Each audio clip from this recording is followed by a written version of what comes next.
Beneath the painted smile of a clown hid one of the most sadistic killers in American history. His neighbors saw a friendly man, a community leader, a man who threw block parties, dressed as Pogo the Clown. But behind closed doors, he was a monster. His name, John Wayne Gacy.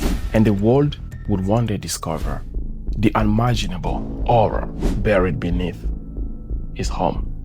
Today, we unravel the story of how a man who seemed so ordinary became one of the most feared serial killers in American history, and how justice finally caught up with him. John Wayne Gacy was born on March 17, 1942 in Chicago, Illinois. He was the second of three children in a working-class family, but his childhood was anything but happy. His father, a World War I veteran, was an abusive alcoholic, demanding, cruel, and often violent. His mother tried to shield the children, but young John would spend much of his life desperate for his father's approval and never receiving it. As a child, Gacy was often sickly. He suffered from fainting spells, heart issues, and was even struck on the head by a swing, leaving him with blackout for years. Instead of compassion, his father mocked him, calling him weak, worthless, and even questioning his masculinity. This longing for acceptance and the deep resentment it created would remain with him for life. Yet, as he grew older, Gacy learned something dangerous, that he could hide his pain behind a mask of charm. In the 1960s, Gacy appeared to build a normal life. Married, had two children, became involved in his community. He worked in management, became active in local JCs, and presented himself as a man who cared about family values. But beneath the surface, disturbing behaviors emerged. In 1968, he was convicted of sexually assaulting a teenage boy and sentenced to 10 years in prison. His wife divorced him, and his father died during his incarceration, without ever reconciling with John. Strangely, Gacy's time in prison didn't break him. In fact, he thrived, earning a reputation of a model inmate, even becoming the prison cook. After just 18 months, he was released on parole, and he promised to turn his life around. But promises meant nothing to John Wayne Gacy. By the 1970s, Gacy was back in Chicago. He started a successful construction business, built connections with politicians, and presented himself as the life of a party. But his most unsettling creation was Pogo the Clown. Dressed in bright red and white face paint, oversized shoes, and a sinister grin, Gacy would entertain children at hospitals, charities, and neighborhood gatherings. Neighbors adored him. He was generous, hardworking, and always willing to lend a hand. But Pogo the Clown was more than just a character. He was perfect disguise.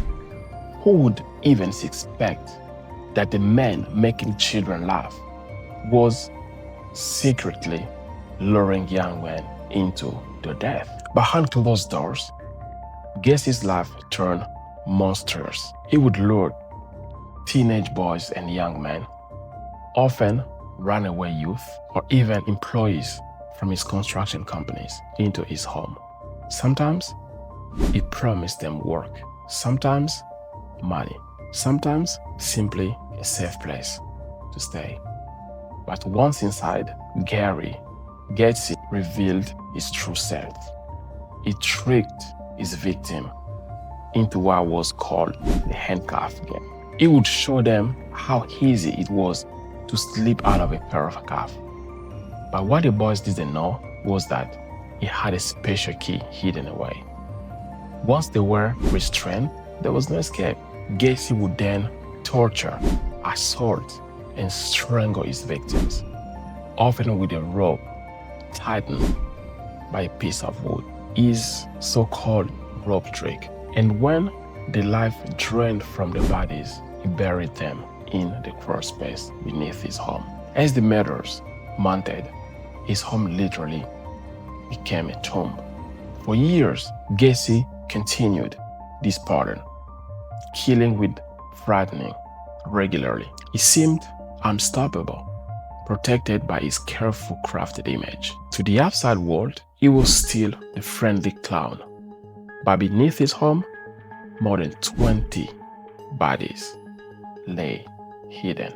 In December of 1978, everything began to unravel. A 15-year-old boy named Robert Pist went missing after leaving work. Witnesses reported that he had gone to speak with a contractor about a job opportunity. That contractor was John Wayne Gacy. Police began to investigate. At first, Gacy charmed them, claiming he had nothing to hide. But detectives noticed inconsistencies. They placed him under surveillance, and soon Gacy's double life began to crack. Officers followed him as he grew paranoid, drinking heavily and even bragging about his crimes. Finally, a search warrant was granted. What they discovered shocked the world.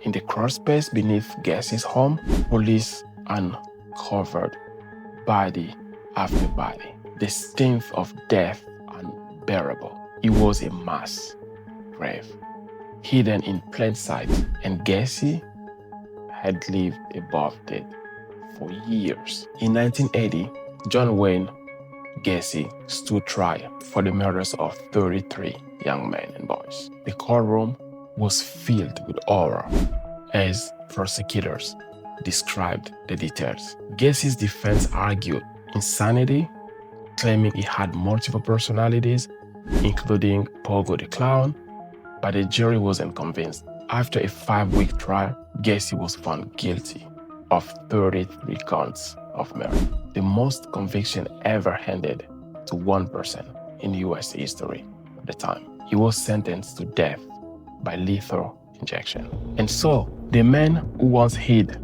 behind the clown's smile would now face the ultimate punishment. For 14 years, Gacy sat on death row at Menard Correctional Center.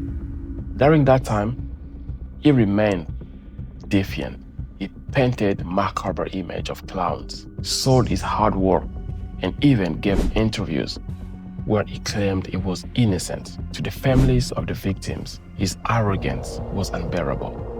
Finally, on May 10, 1994, John Wayne Gacy was executed by lethal injection. His final words were as cold and heartless as the crimes he committed. He said, "Kiss my behind." And with that, the life of one of the most notorious killers came to an end.